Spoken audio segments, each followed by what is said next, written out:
Okay, the fact that we're even talking about this kind of topic is wild. It really is. Because this is one of those things that if you had said to me a year ago, okay, we're going to be making a video about Dustin Brown and the New York Rangers, I would have been like, okay, really?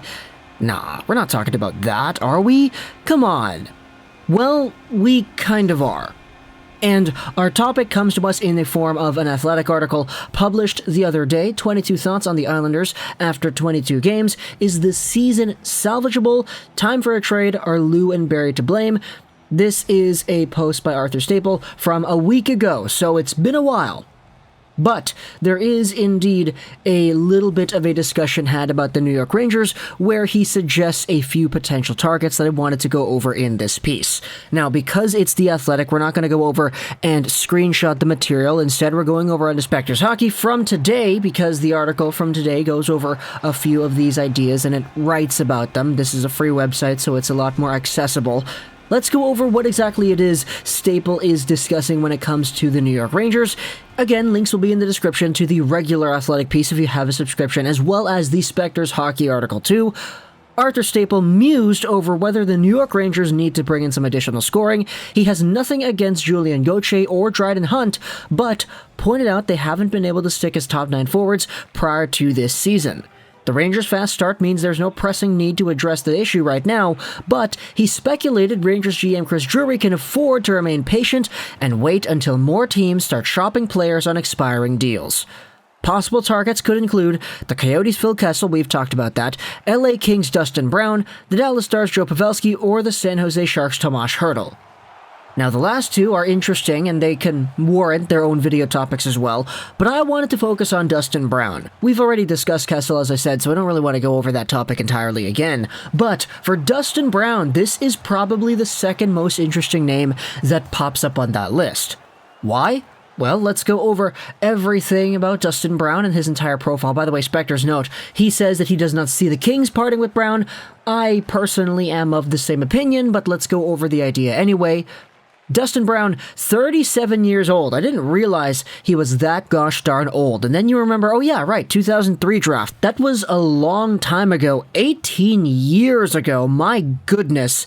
So Dustin Brown has been in the NHL for a while. He was taken 13th overall back in that time frame, and ever since making his debut with the Kings in 03-04 and full-time in 05-06, Dustin Brown has been a very solid, very capable, physical scorer of a player who could go out there, get some points, and also rough some guys up in the process. He was the captain of the Kings from 2008 till 2016. Before getting stripped of the C, he now wears the A on his sweater. He never had the flashiest numbers in the world. His career high was 61 points in 2017-2018. Before that, he had himself a 60-point campaign in 07-08.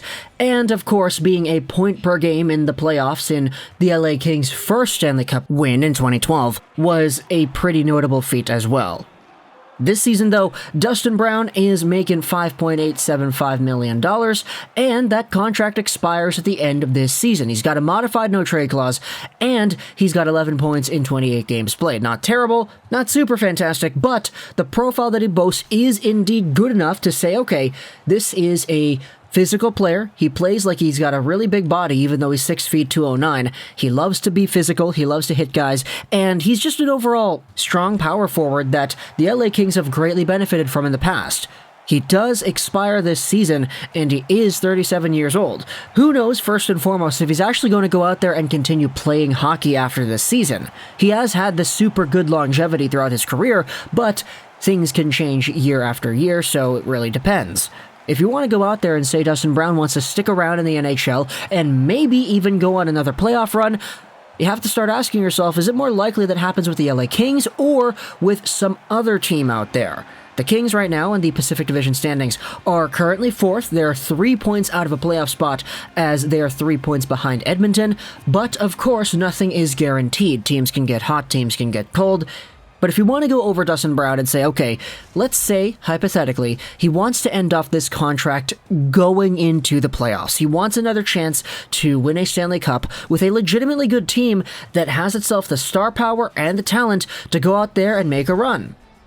Well, the New York Rangers, lacking depth after that Sammy Blais injury and having Gauthier and Dryden Hunt playing significant roles, currently have 41 points in 29 games played. They're in a three-way tie for the top of the Metro with Washington and Carolina at the time of recording this video. This is a team that does indeed have that hole in their lineup, and that has been speculated to be going out there for a physical presence to add to their top six. Whether that's a Gabe Vilardi or a Phil Kessel or a Dustin Brown, who really knows? Dustin Brown, of course, is a lot more physical than the other two. Phil Kessel, a lot less so, but he's a lot more scory, so it kind of makes up for it. The Rangers are just in the position where they do have that ability because of the circumstances of their team. This team has about $6 million in cap space, so they are able to go out there and do something should they feel the need to do so. However, on the contrary, should a trade for Dustin Brown even be executed, it's going to be by his hand. He's going to need to be the guy that wants this to happen. There are so many reasons for Dustin Brown to not want to go out there and get a trade because, okay, firstly, yeah, he has the history there. He was drafted here in 2003. He is still there in 2021. Is his desire to stay in LA bigger than his desire to go out there and win another Stanley Cup in the short term? Who really knows? You also have the fact that his wife is doing stuff with the LA Junior Kings. I believe it's a AAA program in LA, so having her involved in the community in a very significant role will definitely make things difficult if Dustin Brown wants to go out there and play for another squad. And of course, the LA Kings have to be willing to trade this guy too. The only way I really see them actually being comfortable with trading away Dustin Brown is if they start slipping in the standings and they're like, okay, we can't really hang on to this. Vancouver has caught up. We're still behind San Jose. We're not stringing together any wins. Maybe by the time the trade deadline comes, they're like, I don't know, they're 3 points out of a playoff spot right now. Maybe they're 9 points out of a playoff spot. It gets a lot more difficult to try to project how you can make the playoffs in that position than it is right now.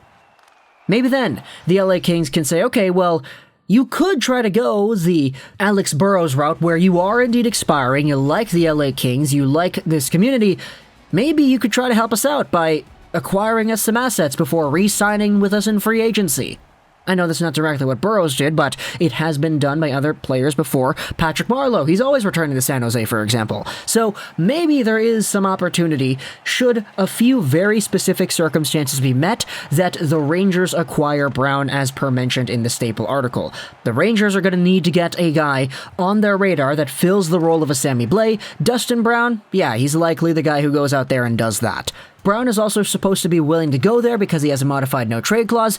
He also has to really want it. I don't really see the LA Kings trading this guy out of their own volition rather than him asking to do it because they respect this guy so much. He's been there for so long, and he's 37 gosh darn years old. Like, come on. Give the guy the power to choose in this situation. Also, the LA Kings themselves have to be seeing value in any potential return. Now, speaking about that, what could that return be? We see how desperate teams can get at the NHL trade deadline with first-round picks and top prospects and everything. Dustin Brown right now, if you do the math right here, 11 divided by 28 multiplied out by 82, he is on pace for 30 points, which isn't really super good, but he did have the same amount of points, 31 points in total, in 49 games played last year. The math on that, 31 divvy 49 multiplied out by 82. Yeah, he was on pace for a significantly better year with 52 points as his projection last season. So, if you're a Ranger squad going out there looking for a power forward, a big-bodied presence who can score, although he hasn't scored all too much this season, he only has 4 goals in the 28 games played he has had this year compared to the 17 and 49 games he had last year, there is indeed some sense of value that I could see bringing itself up. It's just a lot needs to go right for this kind of trade to even be considered. So, talk to me in the comments what do you think about this idea over here. Dustin Brown getting traded over to the New York Rangers as per a suggestion by Arthur Staple in The Athletic. Again, links will be in the description to the Athletic article as well as the Spectre's Hockey article if you want to go ahead and read a little bit more of an extended look on those. But talk to me in the comments, man. Do you see Dustin Brown getting traded by the LA Kings this year? Do you see him re-signing with the Kings in the offseason, either with an extension or just through free agency if he does go to another team? Do you see Dustin Brown retiring after this year? I personally don't. He's been kind of a workhorse this entire time, and I don't really see him slowing down anytime soon, but he is 37 years old, so you gotta go out there and consider the factors in that respect. Also, if there is a trade for Dustin Brown, what do you think the price should be? What do you think the price will be? Because those two things could probably be pretty different. considering the timing of when a trade could be made, the trade deadline usually sees a lot more desperation out of these teams that are buying. So talk to me in the comments, all your thoughts. I hope you enjoyed. This was Josh Rolson 99, and bye.